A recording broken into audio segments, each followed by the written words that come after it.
10ನೇ ತರಗತಿಯ ಆತ್ಮೀಯ ವಿದ್ಯಾರ್ಥಿಗಳೇ, ಮತ್ತೊಮ್ಮೆ ಈ ಒಂದು ವಿಡಿಯೋ ಪಾಠಕ್ಕೆ ಆತ್ಮೀಯವಾದಂಥ ಸ್ವಾಗತ. ಈ ಒಂದು ವಿಡಿಯೋದಲ್ಲಿ ನಾವು ಕಾರ್ಬನ್ ಮತ್ತು ಸಂಯುಕ್ತಗಳು ಈ ಒಂದು ಘಟಕದ ಪರೀಕ್ಷಾ ದೃಷ್ಟಿಯಿಂದ ಬಹಳ ಮುಖ್ಯವಾಗಿರುವಂತಹ ಬಹು ನಿರೀಕ್ಷಿತವಾಗಿರುವಂತಹ ಬಹು ಆಯ್ಕೆಯ ಪ್ರಶ್ನೆಗಳ ಬಗ್ಗೆ ಕನ್ನಡ ಮತ್ತು ಇಂಗ್ಲಿಷ್ ಮಾಧ್ಯಮದಲ್ಲಿ ಚರ್ಚೆ ಮಾಡ್ತಾ ಹೋಗೋಣ. ಪ್ರಶ್ನೆ 1. ಕಾರ್ಬನ್ ಇತರ ಕಾರ್ಬನ್ ಪರಮಾಣುಗಳೊಂದಿಗೆ ಸೇರಿ ಉದ್ದನೆಯ ಸರಪಣಿಯನ್ನು ಮಾಡಿಕೊಳ್ಳುವ ಗುಣಕ್ಕೆ ಏನೆಂದು ಕರೆಯುತ್ತೇವೆ? Carbon atom forms a long chain of compound by combining with the other carbon atoms. So this property is called, no doubt your guessing is correct, that is the catenation. ಅಂದರೆ ಈ ಗುಣಕ್ಕೆ ನಾವೇನಂತೀವಪ್ಪ ಅಂದಾಗ ಕ್ಯಾಟನೀಕರಣ ಕರಿತಾ ಹೋಗ್ತೀವಿ. ಸರಿಯಾದಂತ ಉತ್ತರ ಆಪ್ಷನ್ ಸಿ ಆಗಿರುತ್ತೆ. ನೀವು ಸಿನ ನೀವು ಶೇಡ್ ಮಾಡ್ತಾ ಹೋಗ್ತೀರಿ. ಪ್ರಶ್ನೆ 2. Which of the following carbon compounds shows the property of isomerism? ಕೆಳಗಿನ ಯಾವ ಕಾರ್ಬನ್ ಸಂಯುಕ್ತವು ಸಮಾಂಗತೆಯನ್ನು ತೋರುತ್ತದೆ? ವಿದ್ಯಾರ್ಥಿಗಳು ಗಮನಿಸಿ, ಇಲ್ಲಿ ರಚನಾ ಸಮಾಂಗತೆ ನಿಮಗೆ ಗೊತ್ತಿದೆ, ಅಣುಸೂತ್ರ ಒಂದೇ ಆಗಿರುತ್ತೆ, ಆದರೆ ರಚನಾ ವಿನ್ಯಾಸ ಬೇರೆ ಬೇರೆ ಆಗಿರುತ್ತೆ. So isomerism means the carbon compounds having the same molecular formula but different structural formula. ಇಲ್ಲಿ ಒಂದು ರಚನಾ ಸಮಾಂಗತೆ ಉಂಟಾಗಬೇಕು ಅಂದ್ರೆ ಕಾರ್ಬನ್ ಪರಮಾಣುಗಳ ಸಂಖ್ಯೆ ಕನಿಷ್ಠ 4 ಇರಬೇಕಾಗುತ್ತೆ. So the minimum carbon atoms needed to exhibit the property of isomerism, the carbon atoms must be 4 in number. ಹಾಗಾದ್ರೆ ಕೊಟ್ಟಿರುವಂತಹ 4 options ಅಲ್ಲಿ 4 ಕಾರ್ಬನ್ ಆಟಮ್ ಹೊಂದಿರುವಂತಹ ಕಾರ್ಬನ್ ಸಂಯುಕ್ತ ಯಾವ್ದಪ್ಪ ಅಂತಂದ್ರೆ ಎಸ್, ನಿಮ್ಮ ಊಹೆ ಸರಿ ಇದೆ, ಅದುವೇ ಆಪ್ಷನ್ ಡಿ ಬ್ಯೂಟೇನ್ ಅಂತ ಕರಿತಾ ಹೋಗ್ತೀವಿ. ಸೊ ನೀವು ಆಪ್ಷನ್ ಡಿ ನ ನೀವು ಶೇಡ್ ಮಾಡ್ತಾ ಹೋಗ್ಬೇಕಾಗುತ್ತೆ. ಸೊ ನೀವು ಚಿತ್ರವನ್ನು ಗಮನಿಸಿ, ಇಲ್ಲಿ ಇದು ನಾವು ಎನ್ ಬ್ಯೂಟೇನ್ ಕರಿತಾ ಹೋಗ್ತೀವಿ, ಎನ್ ಬ್ಯೂಟೇನ್. ಇದನ್ನ ನಾವೇನ್ತೀವಿ ಐಸೋ ಬ್ಯೂಟೇನ್ ಕರಿತಾ ಹೋಗ್ತೀವಿ. ಅಂದರೆ ಸಮಾಂಗತೆ ಉಂಟಾಗಬೇಕಂದ್ರೆ ಕನಿಷ್ಠ ಕಾರ್ಬನ್ ಪರಮಾಣುಗಳ ಸಂಖ್ಯೆ 4 ಇರಬೇಕಾಗುತ್ತೆ. ಹಾಗಾಗಿ option D is the right answer. ಪ್ರಶ್ನೆ 3. ಈ ಕೆಳಗಿನ ಯಾವ ಸಂಯುಕ್ತವು ಆದೇಶನ ಕ್ರಿಯೆಗೆ ಒಳಪಡುತ್ತದೆ? ಸಬ್ಸ್ಟಿಟ್ಯೂಷನ್ ರಿಯಾಕ್ಷನ್ ಯಾವ್ದು ಮಾಡಿಕೊಳ್ಳುತ್ತೆ ಅಂತ ಅರ್ಥ. ವಿದ್ಯಾರ್ಥಿಗಳಿಗೆ ಗಮನಿಸಿ, ಆದೇಶನ ಕ್ರಿಯೆಗೆ ಒಳಪಡುವಂತಹ ಒಂದು ಗುಂಪು ಯಾವ್ದಪ್ಪ ಅಂದಾಗ ಅವು ಪರ್ಯಾಪ್ತ ಹೈಡ್ರೋಕಾರ್ಬನ್ ಆಗಿರುತ್ತೆ. ಅಂದರೆ ಆಲ್ಕೇನ್ ಏನಿದ್ದಾವೆ, ಆಲ್ಕೇನ್ಗಳು ಈ ಆದೇಶನ ಕ್ರಿಯೆಗೆ ಒಳಪಡ್ತಾ ಹೋಗುತ್ತೆ. Dear students, usually the saturated hydrocarbons, it means the alkanes undergoes the substitution reactions. ಹಾಗಾದ್ರೆ ಕೊಟ್ಟಿರುವಂತಹ 4 ಉದಾಹರಣೆಗಳಲ್ಲಿ ಆಲ್ಕೇನ್ ಯಾವುದು, ಪರ್ಯಾಪ್ತ ಹೈಡ್ರೋಕಾರ್ಬನ್ ಯಾವುದು, ಸ್ಯಾಚುರೇಟೆಡ್ ಹೈಡ್ರೋಕಾರ್ಬನ್ ಯಾವ್ದಪ್ಪ ಇಲ್ಲಿ ಅಂದಾಗ ನಿಮ್ಮ ಊಹೆ ನಿಮ್ಗೆ ಗೆಸ್ ಮಾಡ್ಬೋದು. ಗಮನಿಸಿ, ಪ್ರೋಪೈನ್ ಇದು ಒಂದು ಅನ್ಸ್ಯಾಚುರೇಟೆಡ್ ಅಂದ್ರೆ ಅಪರ್ಯಾಪ್ತ, ಪ್ರೋಪೀನ್ ಕೂಡ ಒಂದು ಅಪರ್ಯಾಪ್ತ, ಪ್ರೋಪೇನ್ ಬಂದ್ರೆ ಇದು ಒಂದು ಪರ್ಯಾಪ್ತ, ಬ್ಯೂಟೇನ್ಗೆ ಬಂದ್ರೆ ಇದು ಒಂದು ಅಪರ್ಯಾಪ್ತ. ಹಾಗಾದ್ರೆ ಈ 4 ಆಪ್ಷನ್ಗಳಲ್ಲಿ ಪರ್ಯಾಪ್ತ ಹೈಡ್ರೋಕಾರ್ಬನ್ ಅಂದ್ರೆ ಆಲ್ಕೇನ್ ಸದಸ್ಯ ಯಾರಪ್ಪ ಅಂದ್ರೆ ಪ್ರೋಪೇನ್ ಆಗಿರುತ್ತೆ.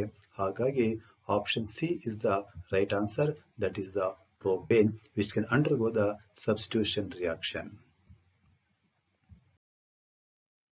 ಪ್ರಶ್ನೆ ಸಂಖ್ಯೆ 4. ಈ ಕೆಳಗಿನ ಯಾವ ಸಂಯುಕ್ತವು CnH2n-2 ಸಾಮಾನ್ಯ ಅಣುಸೂತ್ರವನ್ನು ಹೊಂದಿದೆ? ಗಮನಿಸಿ ವಿದ್ಯಾರ್ಥಿಗಳೇ, ಈ ಒಂದು ಸೂತ್ರ ಯಾವ್ದ್ರದಪ್ಪ ಅಂದ್ರೆ ಆಲ್ಕೈನ್ಗಳು ಆಗಿರುತ್ತೆ.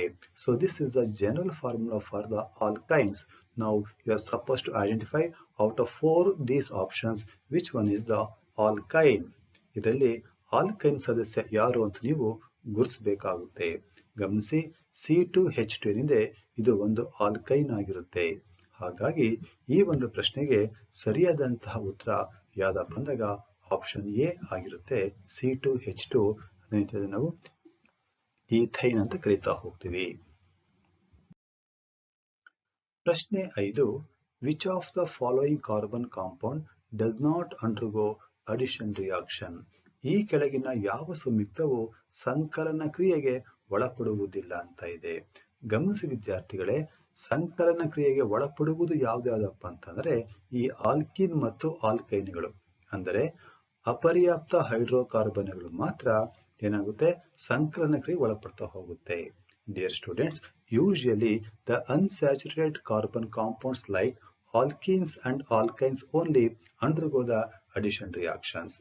ಹಾಗಾದ್ರೆ ಇಲ್ಲಿ ಯಾವುದು ಸಂಕಲನಗಳಿಗೆ ಒಳಪಡುವುದಿಲ್ಲ ಅಂತ ಬಂದಾಗ ನೀವು ಏನ್ ಮಾಡ್ಬೇಕಪ್ಪ ಅಂದ್ರೆ ಈ ಕೊಟ್ಟಿರುವಂತಹ ಗುಂಪಿನಲ್ಲಿ ಆಲ್ಕೇನ್ ಪರ್ಯಾಪ್ತ ಹೈಡ್ರೋಕಾರ್ಬನ್ ಯಾವುದು, which is the saturated carbon compound, that is alkane ಯಾವುದನ್ನು ಪತ್ತೆ ಹಚ್ಚಬೇಕಾಗುತ್ತೆ. ಈಗ ನೀವು ನೋಡ್ತಾ ಬನ್ನಿ, C2H2 ಅಪರ್ಯಾಪ್ತ, C2H4 ಅಪರ್ಯಾಪ್ತ, C2H6 ಪರ್ಯಾಪ್ತ, C3H6 ಅಪರ್ಯಾಪ್ತ. ಅಂದ್ರೆ ಈ 4 ಆಪ್ಷನ್ಗಳಲ್ಲಿ ಈಥೇನ್ ಏನಿದೆ ಇದು ಒಂದು ಸ್ಯಾಚುರೇಟೆಡ್ ಹೈಡ್ರೋಕಾರ್ಬನ್ ಆಗಿದೆ. ಹಾಗಾಗಿ ಇದು ಅಡಿಷನ್ ರಿಯಾಕ್ಷನ್ ಮಾಡಿಕೊಳ್ಳೋದಿಲ್ಲ. ಹಾಗಾಗಿ option C is the right answer, that is C2H6. ಪ್ರಶ್ನೆ ಸಂಖ್ಯೆ 6, ಪ್ರೋಪೀನ್ ನಲ್ಲಿ ಕಂಡುಬರುವ ದ್ವಿಬಂಧ ಮತ್ತು ಏಕಬಂಧ ಸಂಖ್ಯೆ ಎಷ್ಟಿದೆ ಅಂತ ಕೇಳಿದರೆ, ಅಂದ್ರೆ the number of double bonds and single bonds present in the propene. ಇಲ್ಲಿ ಗಮನಿಸಿ ವಿದ್ಯಾರ್ಥಿಗಳೇ, ಈ ಒಂದು ಚಿತ್ರ ಪ್ರೋಪೀನ್ ನ ಒಂದು ರಚನಾ ವಿನ್ಯಾಸ ಆಗಿದೆ. ಸೊ ಕಾರ್ಬನ್ 1, ಕಾರ್ಬನ್ 2, ಕಾರ್ಬನ್ 3 ಪರಮಾಣು ಇದಾವೆ. ಸೊ ಇಲ್ಲಿ ಒಂದು ದ್ವಿಬಂಧ ಇದೆ. ಸೊ ದ್ವಿಬಂಧದ ಸಂಖ್ಯೆ ಎಷ್ಟಾಯ್ತು ಇವಾಗ ಇಲ್ಲಿ 1 ಆಯ್ತು. ಸೊ ಇಲ್ಲೂ ಒಂದಿದೆ, ಇಲ್ಲೂ ಒಂದಿದೆ. ಈಗ ಏಕಬಂಧ ಕೌಂಟ್ ಮಾಡ್ತಾ ಹೋಗೋಣ. ಸಿಂಗಲ್ ಬಾಂಡ್ 1, 2, 3, 4, 5, 6, 7 ಅಂದ್ರೆ ಏಕಬಂಧಗಳು 7 ಇದಾವೆ. ಹಾಗಾದರೆ ಸರಿಯಾದಂತ ಉತ್ತರ ಆಪ್ಷನ್ ಎ 1 ಮತ್ತು 7 ಆಗಿರುತ್ತೆ.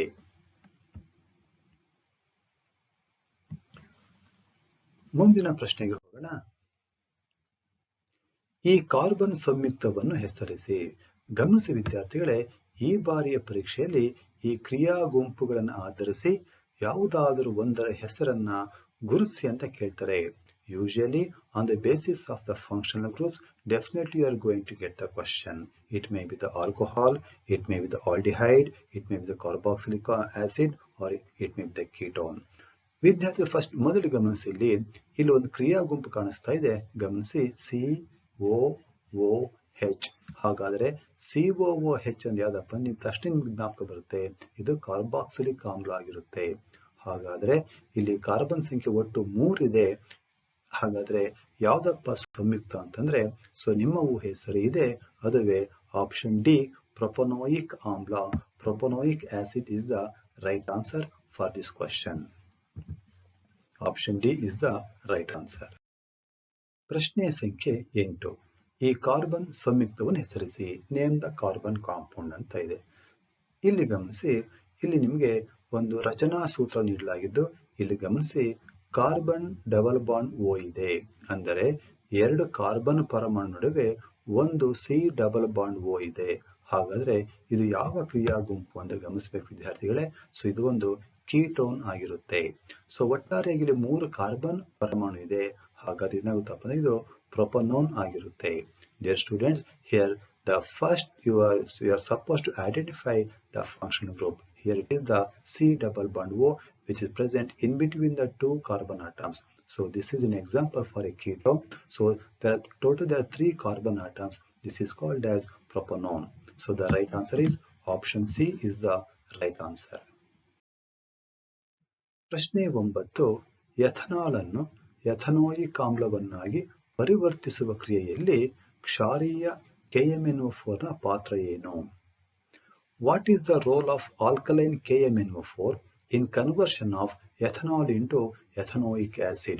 ಗಮನಿಸಿ ವಿದ್ಯಾರ್ಥಿಗಳೇ, ಎಥನಾಲ್ ಮತ್ತು ಎಥನೋಯಿಕ್ ಆಮ್ಲದಲ್ಲಿ ಒಂದು ವ್ಯತ್ಯಾಸ ಏನಪ್ಪಾ ಅಂತಂದ್ರೆ, ಒಂದು ಆಕ್ಸಿಜನ್ ಆಟಮ್ ಜಾಸ್ತಿ ಆಗ್ತಾ ಹೋಗುತ್ತೆ. ಅಂದರೆ ಇಲ್ಲಿ ಆಕ್ಸಿಜನ್ ಆಟಮ್ ನಾವು ಸೇರಿಸ್ತಾ ಇದ್ದೀವಿ. ಹಾಗಾದ್ರೆ ನಾವು ಆಮ್ಲಜನಕವನ್ನು ಆಕ್ಸಿಜನ್ ಸೇರಿಸಿದ್ರೆ ಅದು ಎಂತಹ ಕೆಲಸನಪ್ಪ ಅಂದ್ರೆ ಅದೇನಾಗಿರುತ್ತದೆ, ಉತ್ಕರ್ಷಣಕಾರಿಯಾಗಿರುತ್ತೆ. Dear students, when you compare the molecular formula of the ethanol and ethanoic acid, there is a one oxygen atom is excess in the ethanoic acid. That means in this reaction we are going to add the oxygen in the chemical reaction. That's why here the role of KMnO4, it acts as a strong oxidizing agent. Option B ಏನಿದೆ ಉತ್ಕರ್ಷಣಕಾರಿ ಅಂತ ಇದೆ, ಅದು ಸರಿಯಾದಂತಹ ಉತ್ತರ ಆಗಿದೆ ವಿದ್ಯಾರ್ಥಿಗಳೇ. ಪ್ರಶ್ನೆ 10. ಅಪರ್ಯಾಪ್ತ ಎಣ್ಣೆಗಳನ್ನು ಪರ್ಯಾಪ್ತ ಕೊಬ್ಬುಗಳಾಗಿ ಪರಿವರ್ತಿಸುವ ಕ್ರಿಯೆಯನ್ನು ಏನೆಂದು ಕರೆಯುತ್ತೇವೆ? The conversion of unsaturated oils into saturated fats. This is called ಅನುಮಾನನೇ ಇಲ್ಲ. ನಾವೇನ್ ಮಾಡ್ತೀವಪ್ಪ ಅಂದ್ರೆ ನಾವು ಹೈಡ್ರೋಜನ್ ಅನಿಲವನ್ನು ನಾವು ಹಾಯಿಸ್ತಾ ಹೋಗ್ತೀವಿ. ನಿಕ್ಕಲ್ ಅಥವಾ ಪೆಲೇಡಿಯಂನ ಒಂದು ಕ್ರಿಯಾವರ್ಧಕವಾಗಿ ಬಳಕೆಯನ್ನ ಮಾಡ್ಕೊಳ್ತಾ ಹೋಗ್ತೀವಿ. ಈ ಒಂದು ಪ್ರಕ್ರಿಯೆಗೆ ನಾವೇನಿತೀವಪ್ಪ ನಾವಂದಾಗ ಹೈಡ್ರೋಜನೀಕರಣ ಕರೀತಾ ಹೋಗ್ತೀವಿ. Dear students, by passing the hydrogen gas into the unsaturated oils, they can be converted into the saturated fats. By using the catalyst, it may be the nickel or the palladium. That's why the right answer is the hydrogenation. Here option B is the right answer. ಪ್ರಶ್ನೆ 11. Which of the following statement is not correct with respect to the soaps? ಸೋಪುಗಳಿಗೆ ಅಂದ್ರೆ with respect to the soap, there are 4 statements are here. First one is the soaps produce more foam with soft water only. So this is the right statement. Option B, soaps are the sodium or potassium salts of the carboxylic acid. This statement is also correct. If we come to the option D, soaps are produced by the saponification reaction. This statement is also correct. If we come to the option C, soaps produce more foam with the hard water. Dear students, I think this is a wrong statement. This is a wrong statement. As you know that soaps produces the foam or leather only with the soft water. That's why here option C is the wrong statement. So answer is option C. ವಿದ್ಯಾರ್ಥಿಗಳಿಗೆ ಗಮನಿಸಿ, ಸಾಬೂನುಗಳಿಗೆ ಸಂಬಂಧಿಸಿದಂತೆ ಯಾವ ಹೇಳಿಕೆಯು ತಪ್ಪಾಗಿದೆ? ಇಂತಹ ಪ್ರಶ್ನೆಗಳು ಕೂಡ ಪರೀಕ್ಷೆಯಲ್ಲಿ ಬರುವಂತ ಸಾಧ್ಯತೆ ಇರುತ್ತೆ. ಆಪ್ಷನ್ ಎ ನ ನೋಡೋಣ. ಸಾಬೂನುಗಳು ಮೆದು ನೀರಿನೊಂದಿಗೆ ಮಾತ್ರ ನೊರೆ ಕೊಡುತ್ತವೆ. ಈ ಹೇಳಿಕೆ ಸರಿಯಾಗಿದೆ. ಆಪ್ಷನ್ ಬಿ ಗೆ ಬನ್ನಿ. ಸಾಬೂನುಗಳು ಸೋಡಿಯಂ ಅಥವಾ ಪೊಟ್ಯಾಷಿಯಂ ಅನ್ನು ಹೊಂದಿರುವ ಕಾರ್ಬಾಕ್ಸಿಲಿಕ್ ಆಮ್ಲಗಳ ಲವಣವಾಗಿದೆ. ಈ ಹೇಳಿಕೆಯು ಕೂಡ ಸರಿಯಾಗಿದೆ. ಆಪ್ಷನ್ ಡಿ ಗೆ ಬರ್ತೀನಿ. ಸಾಬೂನೀಕರಣ ಕ್ರಿಯೆಯಿಂದ ಸಾಬೂನುಗಳನ್ನು ತಯಾರು ಮಾಡ್ತೇವೆ. ಇದು ಕೂಡ ಸರಿಯಾಗಿದೆ. ಈಗ ಆಪ್ಷನ್ ಸಿ ಗೆ ಬರೋಣ. ಸಾಬೂನುಗಳು ಗಡಸು ನೀರಿನೊಂದಿಗೆ ನೊರೆ ಉಂಟು ಮಾಡುತ್ತವೆ ಅಂತ ಇದೆ. ಇದು ತಪ್ಪಾದ ಹೇಳಿಕೆಯಾಗಿದೆ. ಹಾಗಾಗಿ ನಿಮ್ಮ ಉತ್ತರ ಏನಪ್ಪಾ ಅಂದ್ರೆ ಆಪ್ಷನ್ ಸಿ ಆಗಿರುತ್ತೆ. Question number 12. The correct statement with respect to detergent. Dear students, with respect to the detergent, which is the correct statement? Option A, detergents clean the cloth with hard water only. Dear students, you must know detergents clean the cloth both with the hard water and the soft water. That's why option A is the wrong statement. Option B, detergents clean cloth with soft water only. This is also the wrong statement. Option C, detergents clean the cloth both with soft and hard water. I think this is the right statement. Option D, detergents are sodium or potassium salts of carboxylic acids. So option D, it is also the wrong statement. That's why option C is the right answer for this question. ಪ್ರಶ್ನೆ 12. ಮಾರ್ಜಕಗಳಿಗೆ ಸಂಬಂಧಿಸಿದಂತೆ ಸರಿಯಾದ ಹೇಳಿಕೆ ಯಾವುದು ಅಂತ ಇದೆ. ವಿದ್ಯಾರ್ಥಿಗಳು ಗಮನಿಸಿ, ಮಾರ್ಜಕಗಳು ಗಡಸು ನೀರಿನೊಂದಿಗೆ ಮತ್ತು ಮೆದು ನೀರಿನೊಂದಿಗೆ ಏನ್ ಮಾಡ್ತಪ್ಪ ಅಂದಾಗ ಬಟ್ಟೆಗಳನ್ನ ಶುಭ್ರ ಮಾಡ್ತಾ ಹೋಗುತ್ತೆ. ಹಾಗಾಗಿ ಆಪ್ಷನ್ ಎ ಇದು ತಪ್ಪಾದ ಹೇಳಿಕೆ. ಆಪ್ಷನ್ ಬಿ ಇದು ಕೂಡ ತಪ್ಪಾದ ಹೇಳಿಕೆ. ಹಾಗಾದ್ರೆ ಸಿಗೆ ಬನ್ನಿ. ಇದು ಸರಿಯಾದಂತ ಹೇಳಿಕೆಯಾಗಿದೆ. 4ನೇದು ಏನಾಗಿದೆಯಪ್ಪ ಅಂದಾಗ ಇದು ಸೋಡಿಯಂ ಮತ್ತು ಪೊಟ್ಯಾಷಿಯಂ ಲವಣ ಅಲ್ಲ, ಬದಲಿಗೆ ಇದು ಅಮೋನಿಯಂ ಅಥವಾ ಸಲ್ಫೇಟ್ನ ಒಂದು ಲವಣಗಳ ಒಂದು ಗುಂಪು ಆಗಿರುತ್ತೆ. ಹಾಗಾಗಿ ಇಲ್ಲಿ ಆಪ್ಷನ್ ಸಿ ಏನಿದೆ ಇದು ಸರಿಯಾದಂತ ಉತ್ತರ ಆಗಿರುತ್ತೆ. ಪ್ರಶ್ನೆ 12. In micelles part A represents. Dear students, so this is the image of the micelle. I have taken a one micelle structure here. I have taken a part of the soap particle. You are supposed to identify what is A, name this part ಅಂತ ಪ್ರಶ್ನೆಯನ್ನು ಕೇಳಿದೀವಿ. ವಿದ್ಯಾರ್ಥಿ ಗಮನಿಸಿ. So this is the ionic end and this is the hydrocarbon end. So usually what happen, this ionic end has the friendship, has affinity with the water, whereas this hydrocarbon end has affinity with the dirt particle. ಹಾಗಾದ್ರೆ ಇಲ್ಲಿ ಸರಿಯಾದ ಉತ್ತರ ಏನಪ್ಪಾ ಗಮನಿಸೋಣ. Option A hydrocarbon end. This is the wrong statement. ಯಾಕೆ? This is the ionic end ಇದು. Option B, hydrocarbon end. This is also the wrong statement. Let's come to the option C, ionic end having the affinity with the water. I think option C is the right answer. Option D bane ionic end which attaches to the dirt. So ಗಮನಿಸಿ, usually this hydrocarbon end attaches to the dirt, not the ionic end. That's why option C is the right answer. That is ionic end having affinity with the water. So here A stands for, this is the ionic end having the affinity with the water. That's why option C is the right answer.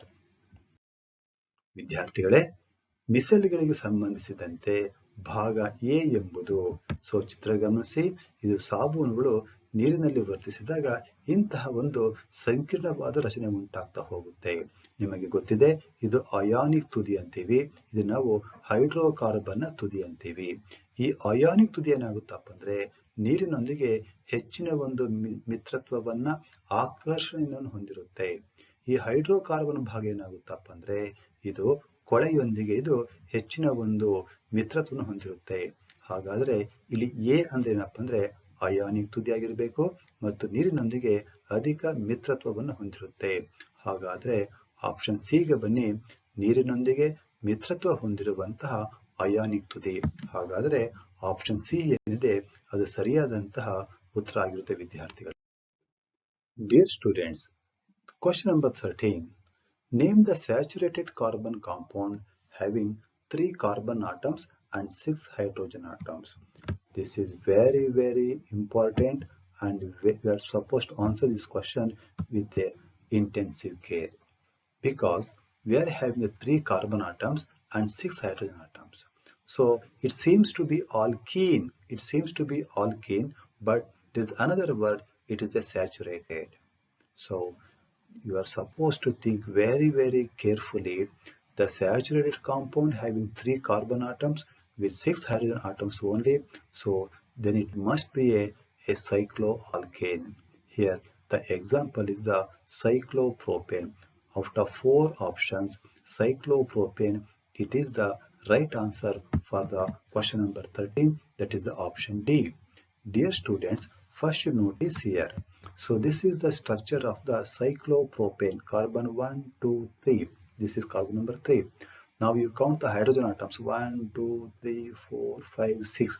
That is C3H6, which is having the single bond. That's why this is the saturated carbon compound having the 3 carbon and 6 hydrogen atoms. That means it is having the cyclic structure or the closed structure. So for this question, option D, that is cyclopropane, it is the right answer. ವಿದ್ಯಾರ್ಥಿಗಳಿಗೆ ಗಮನಿಸಿ, ಪ್ರಶ್ನೆ ಸಂಖ್ಯೆ 13. 3 carbon ಪರಮಾಣು ಹೊಂದಿರುವ ಮತ್ತು 6 hydrogen ಪರಮಾಣುವನ್ನು ಹೊಂದಿರುವ ಪರ್ಯಾಪ್ತ hydrocarbon ಯಾವುದು ಅಂತ ಕೇಳಿದರೆ ಇದು ಸ್ವಲ್ಪ ಎಚ್ಚರಿಕೆಯಿಂದ ಉತ್ತರ ಕೊಡಬೇಕಾಗುತ್ತೆ. ಕಾರ್ಬನ್ ಸಂಖ್ಯೆ 3 ಇದೆ, ಹೈಡ್ರೋಜನ್ ಸಂಖ್ಯೆ 6 ಇದೆ, ಆದರೆ ಒಂದು ಪದ ಇದೆ ಪರ್ಯಾಪ್ತ ಹೈಡ್ರೋಕಾರ್ಬನ್, ಅದರಲ್ಲಿ ಏಕಬಂಧವನ್ನು ಮಾತ್ರ ಹೊಂದಿರಬೇಕು ಅಂತ ಹೇಳ್ತಾರೆ. ಹಾಗಾದ್ರೆ ಇಂಥ ಒಂದು ವಿಶೇಷವಾದಂಥ ಕಾಂಪೌಂಡ್ ಸಂಯುಕ್ತ ಯಾವುದಪ್ಪ ಅಂದ್ರೆ ಬಹುಶಃ ಅದು ಮುಚ್ಚಿದ ಸರಪಳಿಯನ್ನು ಹೊಂದಿರುವಂತಹ ಸೈಕ್ಲೋ ಆಲ್ಕೇನ್ಗಳು ಆಗಿರುತ್ತೆ. ಇಲ್ಲಿ ಕಾರ್ಬನ್ ಸಂಖ್ಯೆ 3 ಇದೆ, ಗಮನಿಸಿ. ಕಾರ್ಬನ್ 1, 2, 3 ಏಕಬಂಧ ಇದಾವೆ. ಹಾಗೆ ಹೈಡ್ರೋಜನ್ ಪರಮಾಣುಗಳ ಸಂಖ್ಯೆ 6 ಇದೆ. ಹಾಗಾಗಿ ಇದು C3H6 ಆಗುತ್ತೆ. ಇದು ಒಂದು ಪರ್ಯಾಪ್ತ ಹೈಡ್ರೋಕಾರ್ಬನ್ ಆಗಿದೆ. ಹಾಗಾಗಿ ಆಪ್ಷನ್ ಡಿ ಏನಿದೆ ಅದು ಸರಿಯಾದಂತಹ ಉತ್ತರ ಆಗಿರುತ್ತೆ. ಸೊ ಹೀಗೆ ವಿದ್ಯಾರ್ಥಿಗಳೇ, ನಿಮ್ಮ ಒಂದು ಪರೀಕ್ಷಾ ಸಿದ್ಧತೆ ಅನುಕೂಲಕ್ಕಾಗಿ ಈ ಒಂದು ವಿಡಿಯೋವನ್ನ ಮಾಡಿದ್ದೀವಿ. ಸೊ ನೀವು ಈ ಒಂದು ವಿಡಿಯೋವನ್ನ ವೀಕ್ಷಣೆ ಮಾಡೋದಕ್ಕೆ ನಿಮಗೆ ಹೃತ್ಪೂರ್ವಕವಾದಂತಹ ಧನ್ಯವಾದಗಳು. ಮುಂದಿನ ಒಂದು ವಿಡಿಯೋದಲ್ಲಿ ನಾವು ಈ ಒಂದು ಧಾತುಗಳ ಆವರ್ತ ಕೋಷ್ಟಕ the periodic classification of elements ಬಗ್ಗೆ ನಾವು ಮತ್ತಷ್ಟು ಮುಖ್ಯವಾದಂತಹ ಬಹು ಆಯ್ಕೆಯ ಪ್ರಶ್ನೆಗಳ ಬಗ್ಗೆ ನಾವು ಚರ್ಚೆಯನ್ನು ಮಾಡ್ತಾ ಹೋಗ್ತೀವಿ. ಮತ್ತೊಮ್ಮೆ ನಿಮಗೆ ಧನ್ಯವಾದ ಅರ್ಪಿಸುತ್ತಾ ಈ ಒಂದು ವಿಡಿಯೋವನ್ನ ಮುಕ್ತಾಯ ಮಾಡ್ತಾ ಇದ್ದೀವಿ. Thank you.